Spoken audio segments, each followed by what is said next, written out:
তার মা যেভাবে প্রতি মিনিটে মিনিটে অজ্ঞান হয়ে যাচ্ছিল, এটা আসলে খুবই দুঃখজনক। আসলে আমরা মানিকগঞ্জবাসী ভারাক্রান্ত, আমরা একটা কৃতি সন্তানকে হারিয়েছি। আমার ভাগ্নে স্কোয়াড্রন লিডার অসীম জাওয়াদ রিফাতের নামাজে জানাজা মানিকগঞ্জ শহীদ মিরাজ তপন স্টেডিয়ামে বাদ জুমা অনুষ্ঠিত হয়। পরে তাকে সেওতা কবরস্থানে আমার পিতা মরহুম আব্দুর রউফ খান এবং অসীম জাওয়াদের নানা তার কবরস্থানের সাথে দাফন করা হয়। আসলে আমরা মানিকগঞ্জবাসী ভারাক্রান্ত, আমরা একটা কৃতি সন্তানকে হারিয়েছি। পাশাপাশি আবার গর্বিত যে তিনি নিজের জীবন দিয়ে মানুষের জীবন বাঁচিয়েছেন।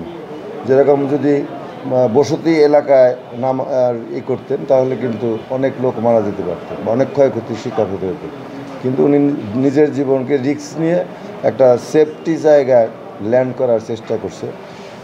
সেটা আমাদের মানিকগঞ্জবাসীর জন্য, আমাদের সন্তান হিসেবে তার জন্য গর্ববোধ করি। তিনি একজন দেশের বীর এবং তার কিন্তু চাকরি ক্ষেত্রের একটা বিশাল সফলতা আছে, সুনামও আছে। আমরা মানিকগঞ্জের সকল মানুষ তার জন্য শোকাহত, আবার পাশাপাশি গর্বিত। হ্যাঁ, আমাদের মানিকগঞ্জের গর্ব ছিল। আসলে এটা আসলে দুঃখজনক, তার ফ্যামিলির জন্য আসলে খুবই একটা এই শোক সামলানো, তার জন্য, তার মার জন্য বিশেষ করে, সে একমাত্র সন্তান তার পরিবারের। আসলে তাকে আসলে সে ভাষা হারিয়ে ফেলেছে। আমি কালকে ফেসবুকে যখনই দেখলাম তখনই আমার কাছে আসলে খুবই খারাপ লেগেছে। এবং তার মা যেভাবে প্রতি মিনিটে মিনিটে অজ্ঞান হয়ে যাচ্ছিল, এটা আসলে খুবই দুঃখজনক। আল্লাহ যেন তার মা বাবাকে সেই শোক সামলানোর তৌফিক দেয়। আমরা দোয়া করি, তার আত্মার মাগফিরাত কামনা করি।